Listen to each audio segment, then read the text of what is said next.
sen näkee niinku, sen näkee jo kropastakin, että ketkä on niitä, ketä on pelkästään niitä sählyihmisiä, koska niin. On niinku vähän semmosia, jos sä vähän yleisurheilijat pelaat fudista ja muuta, ne on keskimäärin vähän semmoinen jäntevämpiä. Niin.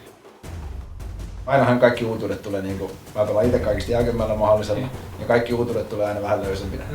Jäykemmät niitä on vaan 1 tai 2 mallia, niitä perusmalleja. Ei tule mitään hienompia, kevyempiä tai muuta. Pelasin 2 kuukautta sillä ja mulla meni 12 mitä poikki. Ja mä kyllästyin ja mä palasin takas vanhaan. Joo. 50 € panos niin kuin oli sovittu. Jep. Sulla on 3 kierrosta aikaa vetää noin kaikki putkeen tonne sisälle. Eli vasemmat yläkulmat alku, päätyen kierroksen jälkeen vasempaan alakulmaan. Onko selvä homma? Ihan se simppeli homma. No niin. Katsotaan, onko lapa syönnillään hei. Katsotaan.